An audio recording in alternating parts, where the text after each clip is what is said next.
Hello दोस्तों, नमस्कार। आज की वीडियो में हम लोग पढ़ेंगे पृष्ठ तनाव यानी कि सरफेस टेंशन और जानेंगे कि पृष्ठ तनाव है क्या, इसके अनुप्रयोग क्या हैं, इसके उदाहरण क्या हैं और इसके न्यूमेरिकल कैसे लगाएंगे आप। तो सब कुछ इस वीडियो में आपको पता चल जाएगा, तो वीडियो को पूरा ज़रूर देखना। चलिए स्टार्ट करते हैं दोस्तों। चलिए सबसे पहले देख लेते हैं पृष्ठ तनाव की परिभाषा। तो यहाँ पर लिखा है पृष्ठ तनाव, इसकी इंग्लिश होती है सरफेस टेंशन। देखते हैं इसकी परिभाषा। तो किसी स्थिर द्रव का मुक्त पृष्ठ एक तनाव का अनुभव करता है जिसके कारण यह अपने क्षेत्रफल को कम से कम करने की प्रवृत्ति रखता है। द्रव के इसी गुण को पृष्ठ तनाव कहते हैं। ठीक, यहाँ पर लिखा हुआ है कम, यहाँ पर आप लगा दीजिए से कम, कम से कम। ठीक, अब देखिए इसे आप थोड़ा समझिए। पहले तो किसी स्थिर द्रव का मुक्त पृष्ठ। स्थिर द्रव क्या होता है, यानी कि जो द्रव साम्य अवस्था, जैसे आप ग्लास में पानी भरते हैं, वो पानी एकदम साम्य होना चाहिए, एकदम मतलब ऐसे प्लेन रहना चाहिए। ये नहीं कि अगर आप पानी एक गिलास लाए, इधर छलक रहा है उधर छलक रहा है, तो उसे हम स्थिर द्रव नहीं बोलेंगे। स्थिर द्रव तभी बोला जाएगा जब उसकी जो ऊपर वाली लेयर है, जो कि आपको दिखाई दे रही है ऊपर से, वो साम्य हो। और मुक्त पृष्ठ वो होता है जो कि आपको ऊपर दिखाई देता है, यानी कि जो कि वायु के संपर्क में होता है, उसे हम मुक्त पृष्ठ बोलते हैं। तो मुक्त पृष्ठ वो भी साम्य अवस्था में या स्थिर अवस्था में होता है, तो उस पर एक तनाव का अनुभव करता है। तो वह जो ऊपर जो आपका पृष्ठ है खुला हुआ, जो वायु के संपर्क में है, अगर स्थिर है तो वह एक तनाव बल का अनुभव करेगा। अब तनाव है तो तनाव से क्या होगा, ये अपने क्षेत्रफल को कम से कम रखना चाहेगा। जो इसका क्षेत्रफल है, ये अपने क्षेत्रफल को कम से कम रखना चाहेगा। इसी को हम, जो ये क्षेत्रफल को कम करने की प्रवृत्ति रखता है, इसे ही हम बोलते हैं पृष्ठ तनाव। ये केवल आपको द्रवों में देखने को मिलेगा, ठोस में ये नहीं मिलेगा ये गुण आपको। देखिए जैसे मेरे पास ये है, अब जैसे अभी देखिए, अभी ये एक डोरी है सिंपल सी, ये कैसी है, इसमें पृष्ठ तनाव काम नहीं करेगा, लेकिन इसके एग्जाम्पल से आप समझ सकते हैं ये क्या है। अभी ये देखिए रखी है, अब मैंने इसके दो सिरों से पकड़ा, इसको खींचा अपनी तरफ, क्या हुआ, तनी हो गई। अब क्या है, ये तनाव का अनुभव कर रही है।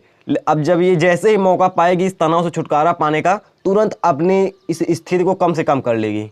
हो गई, यहाँ पर देखिए ये जो है अपनी स्थिति को कम कर लिया।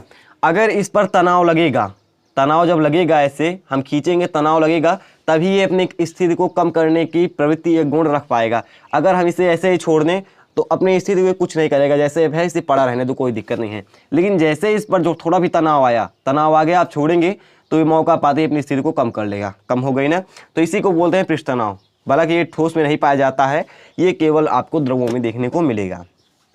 अब देखिए, आपने समझ लिया पृष्ठ तनाव है क्या, यही है मुक्त पृष्ठ। स्थिर द्रव का मुक्त पृष्ठ एक तनाव बल का अनुभव करता है, जिसके कारण वह अपने क्षेत्रफल को कम से कम रखने का प्रयास करता है, जिसे पृष्ठ तनाव कहते हैं। ठीक, जो कम करने की प्रवृत्ति है उसे रखता है, उसे ही हम बोलते हैं पृष्ठ तनाव। अब देखिए इसके कुछ उदाहरण देखते हैं। उदाहरण देखिए क्या है। पहला उदाहरण है, फुहारने पर द्रव की बूंद गोल हो जाती है। ठीक, अब फुहारने पर द्रव की बूंद गोल क्यों हो जाती है, इसे आप देखिए। अगर आप देखेंगे तो सबसे कम जो है क्षेत्रफल होता है गोले का। अपने यहाँ पर क्या मैंने लिखा है, क्षेत्रफल को ना, क्षेत्रफल को कम करने की प्रवृत्ति रखता है, तो सबसे कम क्षेत्रफल होता है गोले का। तो इसीलिए जैसे ही हमारे पाइप से द्रव निकलता है, कभी आपने अपने फुहारा होगा तो आपको पता होगा, जैसे ही आपके पाइप से द्रव निकलेगा वो तुरंत लगभग गोलावस्था, या अगर बड़ी बूंद है तो इस तरह से वो आ जाएगी। पृष्ठ तनाव के कारण ही आपसे पूछा जाएगा कि इसकी वर्षा की छोटी बूंदें गोल तथा बड़ी बूंदें ये अर्धगोलाकार क्यों होती हैं, यानी कि दीर्घवृत्ताकार क्यों होती हैं। तो ये है पृष्ठ तनाव। इसमें घर्षण गुरुत्वाकर्षण कम काम करता है, छोटी होती हैं तो पृष्ठ तनाव के कारण ये गोल हो जाती हैं, और इसमें पृष्ठ तनाव और गुरुत्वाकर्षण दोनों लगता है तो थोड़ी चपटी हो जाती हैं। ठीक, और तो देखिए यहाँ पर पृष्ठ तनाव के कारण जब आप फुहारते हैं तो उसकी जो बूंदें होती हैं गोल हो जाती हैं। इसके बाद दूसरा उदाहरण है, हल्की सुई द्रव की सतह पर तैरती है। हल्की सुई आपके यहाँ मिलती होगी, जो 1 रुपए की 2 सुई मिलती हैं, 2 सुई एकदम हल्की हल्की होती हैं। अब जब उसको आप अपने एक गिलास पानी लेना है, पानी लेने के बाद उसको जब आपका पानी साम्य अवस्था में आ जाए, बिल्कुल हिरी डुरी ना, तो उसको आपको ऊपर से थोड़े से ऐसे छोड़ देना है, ऐसे हल्के से जाकर मतलब छोड़ देना है, ऊपर से नहीं छोड़ना है। ऊपर छोड़ेंगे तो ये काम नहीं करेगा, नीचे से आपको छोड़ देना है, आपकी सुई तैरने लगेगी पानी पर 100% है ये। लेकिन किस लिए तैरेगी? पृष्ठ तनाव के कारण तैरेगी। नेक्स्ट है कपूर का छोटा टुकड़ा जल की सतह पर नाचता है। अब नाचता क्यों है? उसका पृष्ठ तनाव है, कम पृष्ठ तनाव की ओर जाना चाहता है, इसीलिए वो नाचता रहता है।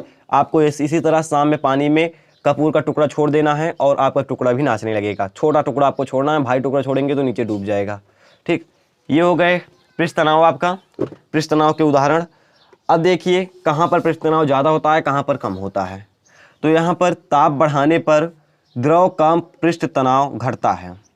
ताप बढ़ाने पर क्या होता है? द्रव का पृष्ठ तनाव घटता है। अब देखिए इस तरह आप समझिए कि ताप बढ़ाने पर घटता क्यों है। अभी आपने अगर आपके गांव से अगर आप रिलेट करते होंगे तो बोलते होंगे आपको कि पानी को गर्म कर लो तो जो आपके कपड़े की मैल है बहुत जल्दी छूटेगी। क्यों छूटेगी? कभी आपने देखा है कि बहुत ही ठंडे पानी से आपकी माता जी धो रही हैं आपके कपड़े को? नहीं देखा होगा। ठंडियों में भी नहीं देखा होगा, नल के पानी से ही धोती हैं। देखिए जब पतला पानी रहता है, अगर देखिए जैसे जितना ही गाढ़ा सांद्रता जितनी ज़्यादा होगी उतना ही आपका पृष्ठ तनाव अधिक होगा। मोटा पानी है, मोटा है तो वो आप जैसे छोड़ देंगे अपने उस कपड़े पर और वो पतले पतले रेसे होते हैं, ऐसे पतले पतले रेसे होते हैं, इनके बीच में जाएगा ही नहीं। जब जल छोड़ते हैं तो इनके बीच में जाता है। साबुन मिलाते हैं या फिर आप गर्म करते हैं तो द्रव का पृष्ठ तनाव बहुत ही कम हो जाता है। तो जब एकदम पतला हो जाता है तो रेसों के बीचों बीच बीच बीच बीच बीच मतलब हर जगह पर पहुंचकर आपके कपड़ों की मैल को छुड़ा देता है। इसीलिए गांव में पानी को गर्म किया जाता है। तो जब ताप आप द्रव का बढ़ा देते हैं तो पृष्ठ तनाव कम हो जाता है, जिससे आपको कपड़े धोने या और भी कामों में आसानी पड़ती है।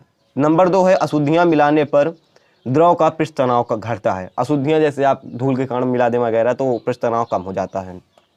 नेक्स्ट है साबुन आदि मिलाने पर द्रव का पृष्ठ तनाव घटता है। साबुन, हाँ देखिए आपने देखा होगा आपके घरों में कपड़ा धोते वक्त ज़्यादातर आपको साबुन या डिटर्जेंट, साबुन आपको यूज करते हैं आप लोग, साबुन या डिटर्जेंट दो में एक चीज़ आप यूज करते हैं। ये क्यों यूज करते हैं? जब आप इसे पानी में मिला देते हैं, जितना ही ज़्यादा आप इसे घोल कर मिला देंगे उतना ही आपके द्रव का पृष्ठ तनाव कम हो जाएगा, जिससे आपको बहुत ही चीज़ों में आसानी पड़ती है। ठीक, ताप बढ़ाने पर द्रव का पृष्ठ तनाव घटता है, अशुद्धियाँ मिलाने पर द्रव का पृष्ठ तनाव घटता है, साबुन मिलाने पर भी द्रव का पृष्ठ तनाव घटता है। तीनों ही सिचुएशन में आपका पृष्ठ तनाव घटता है। याद रखिएगा, बहुत ही इंपॉर्टेंट सिचुएशन है ये सब। अब देखिए अभी तक आपने क्या जाना? पहले आपने जाना पृष्ठ तनाव क्या है। मुक्त पृष्ठ एक तनाव का अनुभव करता है जिससे वो अपने क्षेत्रफल को कम रखने की प्रवृत्ति मतलब कम करने की प्रवृत्ति रखता है, जिसे हम पृष्ठ तनाव बोलते हैं। इसके बाद आपने देखा इसके उदाहरण कि फुहारने पर इसकी बूंद गोल हो जाती है, हल्की सुई जल पर तैरती है और कपूर का छोटा टुकड़ा जल की सतह पर नाचता है। उदाहरण देखा। इसके बाद आपने देखा ताप बढ़ाने पर, अशुद्धियाँ मिलाने पर और साबुन आदि मिलाने पर जल का पृष्ठ तनाव या द्रव का पृष्ठ तनाव कम होता है। अब 3 चीज़ें हो गई। मैंने आपको बोला था आपने पहले जाना पृष्ठ तनाव है क्या, इसके उदाहरण, इसके अनुप्रयोग। 3 चीज़ हो गए, सॉरी इसके उदाहरण, अनुप्रयोग। हाँ अनुप्रयोग अभी आपने नहीं देखा। अनुप्रयोग क्या होता है? जैसे मैंने अभी आपको बताया कि फुहारने पर आपकी गोलियां छोटी हो जाती हैं, तो अनुप्रयोग ये कंचे बनाने में, जो आपकी गोली की कंचे हैं, कंचे बनाने में होता है इसका प्रयोग। और भी कई जगह पर होता है, लेकिन मेनली अगर आप लिख देंगे कंचे बनाने में। कंचे बनाने में क्यों? फुहारने, जैसे आप फुहारते हैं बहुत ही ऊंचाई से वो फुहारा जाता है कांच को, तो वो जैसे यहाँ पर आपने देखा गोला धारण कर लेता है, तो गोली का रूप धारण कर लेता है, नीचे पानी रहता है तो पानी में गिरते ही वो ठोस हो जाता है। तो कंचे बनाने में इसका अनुप्रयोग ज़्यादातर होता है। अब देखिए 3 चीज़ें आपने देख लिया, अब चौथा देख लेते हैं इससे क्या एग्जाम्पल क्या इसके समझ लीजिए। हाँ एग्जाम्पल समझ लीजिए आप। तो देखिए अभी आपने कुछ नहीं देखा, नीचे भी पृष्ठ तनाव आपने पढ़ लिया। पृष्ठ तनाव का मात्रक होता है बल बटे लंबाई या न्यूटन मीटर, Ft=F/L। और इसकी बीमा तो आप निकाल ही सकते हैं, न्यूटन प्रति मीटर। और इसके बाद यहाँ पर अगर आप लोग देखेंगे तो बीमा mt-2, ये सब तो आप निकाल ही लेंगे। और ये एक अदिश राशि है, ठीक, अदिश राशि है, इसे आप मत भूलिएगा। सदिश राशि मैंने नहीं लिखा है ऊपर, स्केलर सॉरी वेक्टर क्वांटिटी नहीं है, स्केलर क्वांटिटी यानी कि अदिश राशि है। ठीक, इतना चीज़ आपने देख लिया। और ये बहुत ही इंपॉर्टेंट है, T=F/L, इसे आप याद रखिएगा। अब देखते हैं नेक्स्ट, इसके एग्जाम्पल या न्यूमेरिकल आप बोल सकते हैं।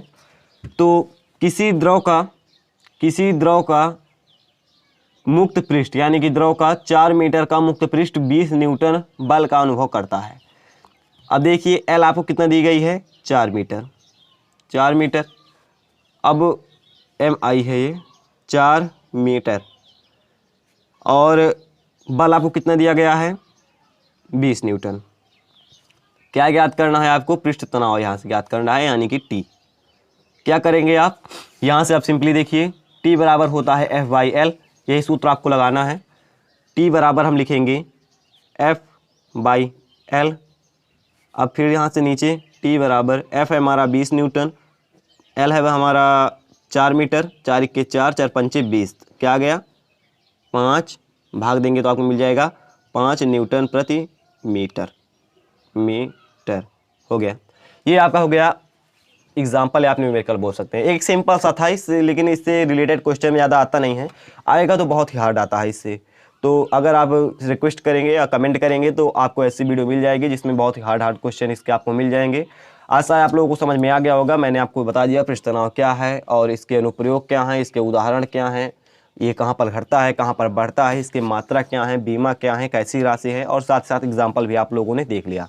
आई होप आप लोगों को सब कुछ समझ में आ गया होगा। समझ में आ गया तो कमेंट जरूर कीजिएगा, वीडियो अच्छी लगी है तो लाइक कीजिएगा और चैनल को सब्सक्राइब करके बेल आइकन को भी प्रेस कर दीजिएगा। मिलेंगे ऐसे किसी नेक्स्ट वीडियो में। जय हिंद।